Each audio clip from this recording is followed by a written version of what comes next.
We are now sitting down in the Boeing 757 with David Young, co-founder and CEO of TrueSkies Aviation Group. Before private jets, David managed platinum-selling bands like Dishwalla and worked with many artists, including Green Day, Rihanna, Calvin Harris, Kendrick Lamar, Linkin Park, and countless global touring acts and complex aviation logistics. He also led entertainment at Sentient Jet, founded Young Jets, and sold the company and served on the board of Victor Private Jets. From music to mobility to the skies, David brings decades of experience moving high-profile clients around the world. David, welcome to the Gigs Podcast. Welcome. Welcome, Nikki. This is kind of a first. Doing a podcast on a plane. Yeah. This is fun. It's a big idea. I want to start. A big jet. Big jet. How many does this seat again? 78. It's a VIP configured 757. So I want to start. You have such an interesting career. You started managing bands. So I want to know, do you enjoy managing bands or managing companies? To me, they're one and the same. I think I got my chops to run a company or to run companies and start up new ideas from scratch from managing bands. You know, manager is the CEO of a band, right? And you're a liaison for every aspect of the artist's career. I was also creatively involved. I was an ASCAP songwriter and platinum album sales and designed album covers, helped with video treatments. So, and you were a drummer. Yeah. Yep, I was. You did it all, man. To the chagrin of my family, and my mom as a kid, but yeah. Entrepreneur at heart. You started out as a drummer, managed bands. I want to get into how you got into management in the first place. Well, I grew up as a musician, and as soon as I finished school from San Diego, with a degree in advertising and marketing, basically couch surfed at out of college and got a job at MCA Records. After about 3 years of doing that, I decided I want to be more involved in the creative side, and I found a band in my hometown and developed them. Got them a deal with A&M. Their second single was the most played rock song of the year. What was it? Called "Counting Blue Cars." A band called Dishwalla. That was their big hit. What year was that? 96 was the big hit. Yeah. That was the year I was born. Hell there you yeah. go. 96, All baby. right. What is the process like of developing a band and then also getting them signed? Probably it's different for everybody, but for me, it was really just learning to get them to trust me as an advisor. For those guys, I said, we're not even going to focus on LA and the music industry. I don't want to hear about that. We'll make you the biggest band in your hometown. And given that it was just 2 hours away in Santa Barbara, we'll export that to Los Angeles when the time's right. And we did exactly that plan. It was the back of a napkin. We executed it, got a deal with A&M Records. And it was the beginning of a long career in artist management. I did it for 10 years plus. I had bands on A&M, Maverick, Warner, a couple indies. So being an artist manager, I'm sure, especially in the early days with the bands, you're touring too. So were you in vans? Were you in a bus? Were you flying? Mostly vans and then buses and a few flights. It's a situation with a band where they have to be in two places at once. 2 radio shows in one day. 2 commitments that you can't get out of, a state fair you can't cancel. That's where really it started to connect the dots with me, that there was such a tool of efficiency. Flying private, then you get to avoid all the TSA long lines, the check-in, the waiting, the delays. Feels like there's just so much more freedom, but also so much unknown about flying private because it feels so unreachable. I guess when you started flying private with the bands, what was the first few feelings of like, oh my God, we got to do this all the time? Yeah, the sheer time saving. What's an hour of your day worth? If you're in demand, it's worth a lot. The price point can seem a little outrageous sometimes when you justify it on a business case. And it was just like making sense of that on the artist side. So which artists ultimately really changed the trajectory of your career? A band called Summer Camp on Maverick, and we had the biggest, bidding war of the year, and signed a big publishing deal. And a band called Abandoned Pools that Tommy Walter split off from the Eels, and it was a lot of fun. A band called Left Front Tire, and now the singer works for me and Christian at TrueSkies. You're kidding? Yeah, Chip. Exactly. How many years later? Shout out Chip. Several. Many. Okay, so you're managing bands, you're your own CEO, you're your own entrepreneur. Yeah. What then made you start your first company? Outside of management? Mm-hmm. Actually, I did something in between. I got weirdly into transportation because we were watching cars on the road in Los Angeles, and there were no environmental solutions. The Prius was just out for a year or two, but it was small. The Tesla was we knew the Roadster was being built. We didn't know much about it. So under a cloak of secrecy, the guys from, SpaceX were starting a car company. And so we put natural gas SUVs on the road, and our clientele were A-list celebrities who wanted to show up at awards and in style with a big car with 90% less tailpipe emissions. So I was both transportation innovator. Wow. This company was. It's called Evo. Tied still to my base, which was entertainment. Where did the passion for climate and sustainability come from for you? Practical sense, it makes sense. I still consult with hydrogen electric aircraft companies and vertical takeoff and landing, which is electric jets and flying cars, essentially. Like very interested in all that stuff. Yeah, you it's said coming. Flying cars. It's coming, Nikki. It's at your doorstep soon. Yeah, but I've always had a love for doing your part, and not because it's fashionable, trendy, because it's the right thing to do. That's so insane. I just drove the Tesla for the first time, and it drove me. Yep. And so, I mean, even processing that is the coolest thing. So I just want to know what stop signs look like in the air. You know what I mean? Anyways, all right, we're going to move on from that. Evo, very, very cool. You're still in entertainment. You're branching off into transportation. What brought you into aviation? An opportunity to kind of take it to the next level. I had an opportunity to kind of use my contacts in the space for transportation solutions for entertainers. And we were absorbed in a big roll-up. And then I became the head of entertainment for a group called Sentient Jet, that at the time was the biggest jet brokerage in the world. Wow. So, running the entertainment for that company, I got a feel for what I could do on my own. So when the timing was right and kind of this post-market crash. Interesting fact, in 2009, 10, when the bottom fell out of the financial crisis, the entertainers were still flying. So if you look at Live Nation's numbers during the financial crisis, they went up, not down. Really? Yeah, absolutely. So try to pry a private jet out of the hands of a global superstar, it's not going to happen. They kept flying that way because it's just, the efficiency is unbeatable. My book of business kept going through the dark years, and it became really clear to me that I could start my own business, and I left equitably to start Young Jets.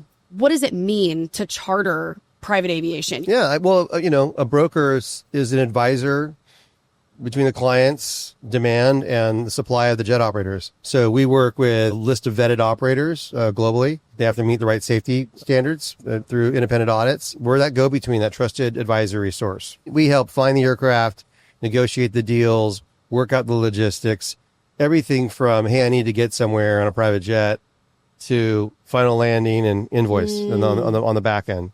And you guys know what your clients really care about, and then how to really treat them and cater the experience to them and communicate that to then the jets. Absolutely. So you're at Young Jets. Yep. What happens next? We had a wild ride for about 3.5 years, and I didn't anticipate selling the company, but I got an offer I couldn't refuse to be a part of a company that was attempting to be on the forefront of digitization of private aviation. So a lot of companies, even today, are promising to be the Uber of flying private. Right. It wasn't exactly that, but it was a step towards that direction. So I helped build out their North American business as their beachhead acquisition in North America. We ran a digital brokerage, if you will. And then you ended up managing on the board of this company? Absolutely, yeah. With some pretty massive investments at the time from British Petroleum and a green initiative that looping back into sustainable alternative fuel, which we're also adopting with TrueSkies. So Yeah. And cool that you could blend your passions of sustainability into Absolutely. there.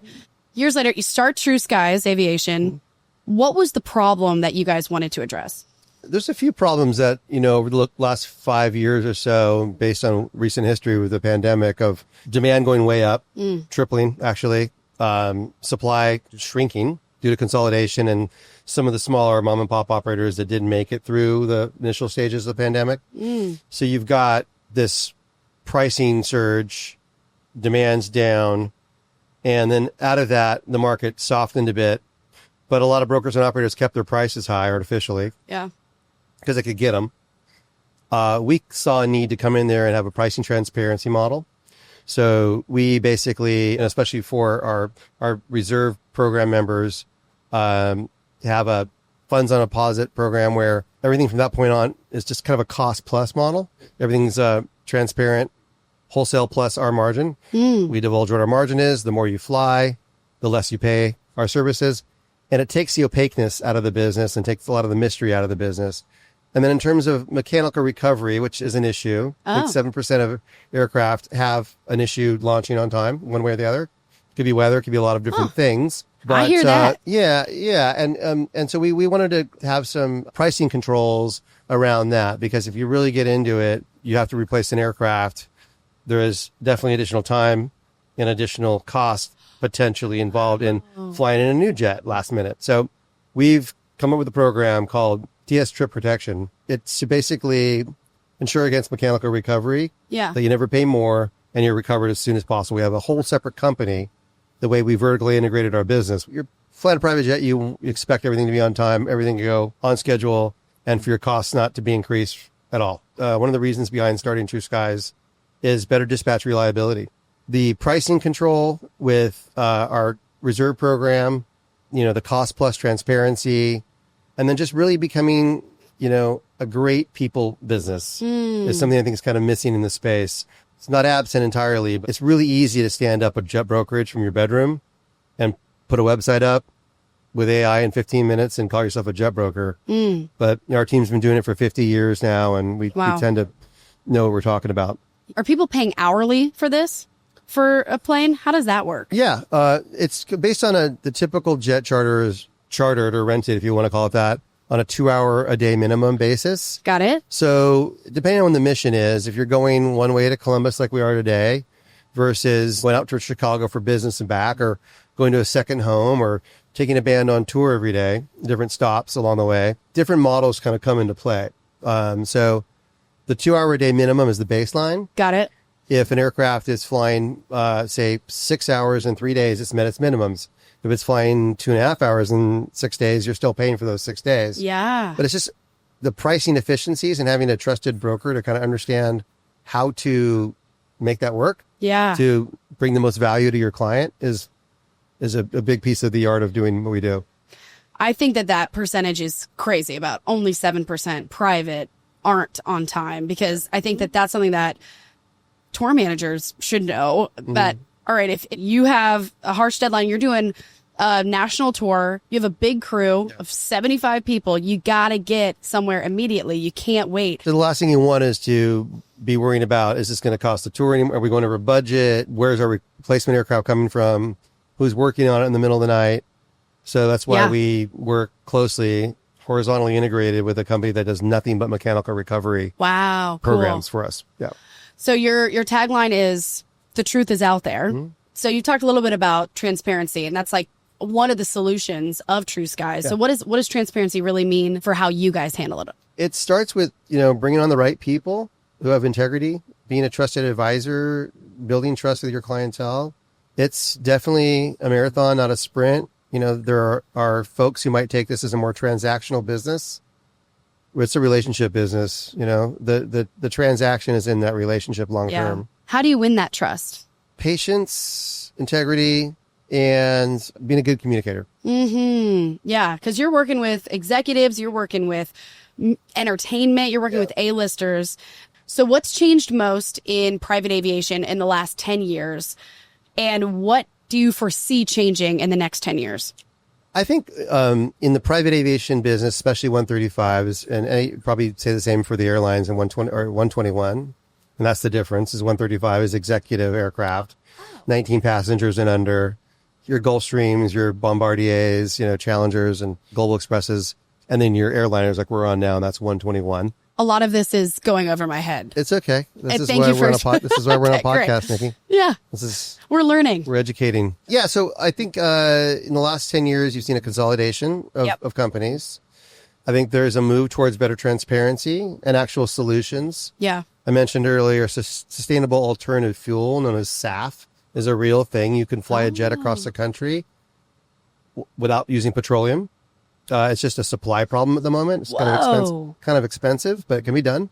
It has been done. It's been done all the time. That's coming. Electrification of aviation is coming. Hybrid electric cars, same model, hybrid electric jets. You'll see them first in regional airlines. Wow. It makes kind of the most sense.